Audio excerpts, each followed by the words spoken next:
Hi here, it's Virtue here. The building you're looking at is a building called Speke Hall, which is in Liverpool, which is in the north of the UK. I went up to Liverpool for the first time last year with some friends for a few days. I really liked Liverpool. All my London friends were horrified. They kept saying, "Why are you going to Liverpool for?" They kept telling me it was a shithole. I didn't actually think it was a shithole. I thought it was pretty damn good, actually. I thought it was a lovely place. Got some beautiful architecture there. Absolutely gorgeous buildings. Um, and I had a really good time. People were lovely. Couldn't understand half of what they said because they've got a really thick accent. But apart from that, they're absolutely lovely. And I really enjoyed myself. This is one of the places we went to visit. Speke Hall is out actually near Liverpool Airport. So if you ever go in or you fly into Liverpool, and you're within the hours that they're open, do a pit stop on the way back. It's absolutely amazing, this building. It was built in the 1530s. It wasn't really 100% finished until I think the 1600s. I think it was the turn of the century. It's apparently the most well-preserved Tudor building in the UK. It's amazing inside. It just really is. It's proper old.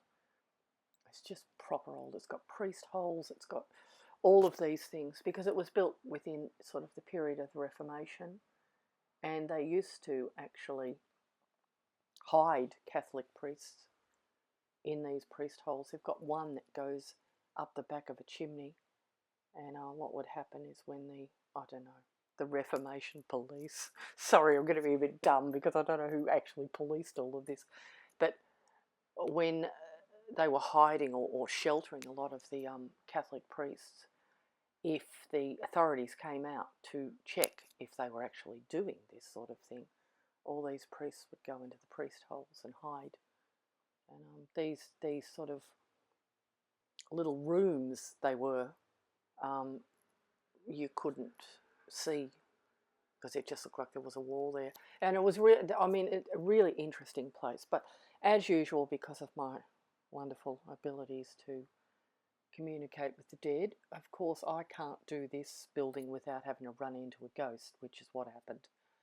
Um, there are sort of the Speke House was built over a period of 7 years. It was added to, and I only had this problem with this male entity in the very original part of the house. Once I left that part into the sort of, well, you could put newer, we're still talking 1600s here, part of the house, it's almost like it seemed like he couldn't move into that part. I don't know why, but that seemed to be the case. So as you can kind of see through this photograph, that it's sort of built around a courtyard. So it's like a big rectangle. You can walk around the whole building, and the original part is sort of the back part of the house, and this is where I had the problem. So we went up there. There was quite a few of us actually that went for the weekend, and we had a personal tour of the house. We actually had our own tour guide that did, just did us as a group, and it's an absolutely amazing building. It really is. It's just fascinating. And the tour was really good because they went through, the stuff about the Reformation and, everything sort of being pushed towards Protestant belief, and, Catholic belief was evil and all this sort of thing that they went through. But it was lovely because the lovely man that was actually doing the tour, he kept saying, that he said, there's no ghosts here. But he said, Speke Hall is there's not really been any paranormal anything. I don't know if they do that to keep the ghost hunters out. Who knows? I really don't. But that's what he was saying. Now, at the time he was saying this, I was being, shall we say, annoyed to death by a male entity. And it's no offence to him because he was a lovely, lovely man and really clever about what he was talking about. He was just so well informed, but I was actually being annoyed by them, by a male entity that was in there. So I'm standing around in this sort of group listening to this very interesting talk from this tour guide. And what was happening to me is I felt this large, burly, because I knew he was big, and I knew he was a servant. Now, as I said, because I'm Australian, we don't have a lot of a class system in Australia. We never have. And I still find it a little bit difficult to actually talk about the UK class system because it was so rigid and so strict. I don't know what they would have called this man back in the day, in the 1500s. He was, in my description, I would have likened him to a butler. He was like a head of servants. Almost not security, like not what we'd call modern day security, but he was a boss of servants. I don't know what they called them back then. Maybe they did have butlers. I don't know. But that's what he was. And the problem I was having with this entity was he had a grip on me, and I could feel it. I mean, I could feel the pressure of him, and it was consistent, which is something I don't normally get. Like I get involved with a lot of hauntings. I don't go out looking, as I've said, for them. They find me because that's what happens here. He had a grip on both the tops of my arms, like he had me just above the elbows, and two hands on my arms. Now, of course, I could move my arms still because he was just an entity. He wasn't a person. But I could feel the pressure of him holding my arms, and it was uncomfortable. I wasn't frightened of it, but it was uncomfortable because I felt like I was being restricted by him, and I didn't even know why, because I went into Speke House excited to see this magnificent Tudor building, and I love architecture, particularly of that era. It's just amazing. I go into these places with a great deal of respect and a great deal of interest, and my modern mind was saying, what does he think I'm going to do? Pick up a souvenir, stick it in my pocket and walk out? You know, it's stupid. So I couldn't figure out what was actually why he was doing it. And as I said before, I get a lot of hauntings I do. I get pushed, I get scratched. I mean, scratching, I've had it many, many times. I get inexplicable bruising that I have no idea about. I get all sorts of things. I've been pushed downstairs I think twice now.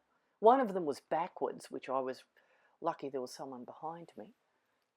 You know, I get a lot of this sort of touching and pushing and slamming on in and things like that. I'm used to it, but this was really weird because it was a consistent pressure. The minute I sort of, like I fought it, and what I'd do is I'd start waving my arms around trying to sort of tell this man to fuck off, because it was annoying. So it wouldn't stop. He just kept going. Anyway, so I'm fairly calm with these situations because, as I said, I'm quite used to them. I just sort of tried to zone out and just ignore it. This next photo that you're looking at is actually the Great Hall. It's the first building that was built. So I sort of broke away a bit from the tour group, and I went for a wander around the Great Hall by myself, and I went over to a quiet sort of area a bit away from the others, and I had a chat to my spiritual assistants about what was going on, because I was genuinely confused about why I seemed to be getting this restricted, like I felt like I was being restricted by this entity. I just couldn't figure out why. And my spiritual assistant said one word to me, witch. And I went, oh. But I hadn't even thought of that. It had not even occurred to me.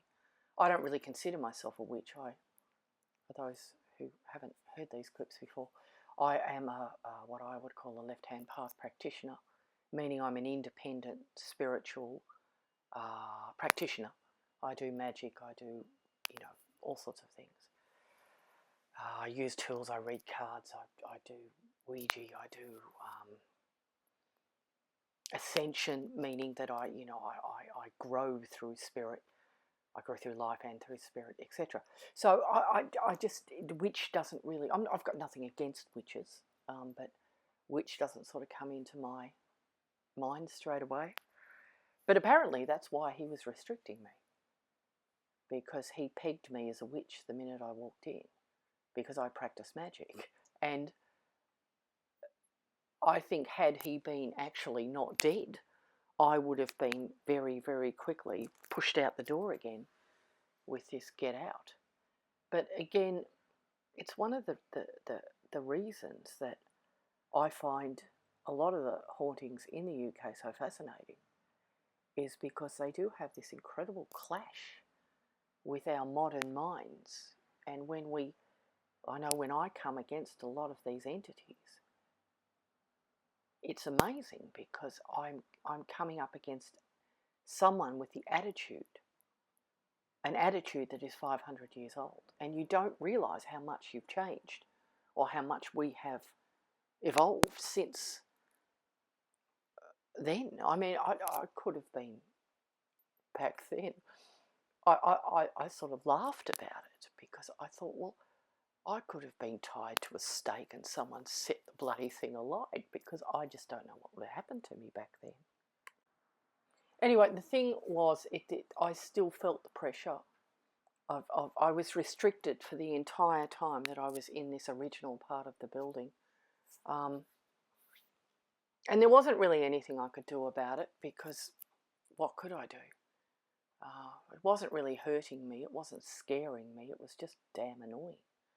But it's funny, because once I walked down, this photograph of the house is the newer part, if you can call it that, which is absolutely amazing. It's just beautiful, all that dark, dark old wood. Oh God, just gorgeous. As soon as I moved out of that older part, it stopped. It just totally released. So it's weird, because I like to sort of talk about these things. I don't completely understand. I don't pretend to understand everything about the dead world, because I don't understand it. But it almost seemed like this entity was time locked in that original building, which is something I find a bit fascinating. I find that some of the entities I deal with, they are time locked into certain areas, and others aren't. Others can just about virtually go anywhere. Anyway, it did stop as soon as I walked out of that part of the building, and I no longer felt restricted. But I did get a little pissed off with them, and when I got back, because I just let it go, I just enjoyed the rest of the day, and when I went back into the original part of the building, because I did wander through there again, I didn't get that effect. I don't really know why, but it was only initially that I had it. And I guess he kept the pressure up on me for probably a good 5 to 10 minutes. I could feel it. I could feel that sort of entity touching me, or pressuring my arms. But I did get pissed off. I went back to the hotel I was staying at later, and I sort of got myself a bit comfortable. I sat in the bed and got a bit sort of comfortable, and I did a bit of a sort of astral thing, because I have to admit I was a little pissed at them. I was a little pissed at this entity, because I think even if they are in the 1500s, if we from our modern minds need to deal with a 1500 attitude, I sat there and I just, sometimes I get a little bit on my sort of, indignant horse, where I say, right, I'm a little pissed with this. I think they should be able to understand that they are facing modern times, and in modern times, people that practice magic are not seen as evil. We're just seen as practitioners. Well, that's what we hope, you know. There are a lot of people that still think we're evil, but we have a right to practice and believe in whatever we want. And that's indeed what I did. I went back on sort of more of an astral level and said, look, you need to understand that you are going to get people in here like me. I'm not here to hurt the house. I'm not here to hurt anyone. And the other thing that I pointed out, because I was indignant, I was pissed about it, was that I'm not a Catholic, I'm not a Christian, I've got nothing against Christianity, really. Some parts of it need a damn good clean up, but look, every spiritual industry has its fuckwits. You know, there's a big slab of people that are complete rogues and, you know, things like that. It's the same with every spiritual industry. And the point I made to them, had I been around in the 1500s and had I been a witch in the 1500s, if I'd found out that they were after Catholic priests for what they practiced, I would have helped hide them, because I don't believe anyone should be punished for what they believe in. And then I just delivered that lecture and went out for dinner and drank far too much wine afterwards. It was great fun. But the UK is fascinating because you do get that difference between the modern attitudes, and you get this little slither, and I've talked about it before, of an attitude that is so seeped in that social history, that social expectation. And I think those of us who can communicate with the dead world, I think it's something that is really amazing. It's a resource that most people can't even imagine. Anyway, that is Speke House. I'll put the website. It's owned by the National Trust out here. They do lovely tea and scones and all sorts of English stuff out there. Well worth a visit, honestly, well worth a visit. And so was Liverpool. Anyway, I'm just about to do another clip on some of the other hauntings I came across in Liverpool. I hope you enjoyed that, and I will see you on another clip. Bye now.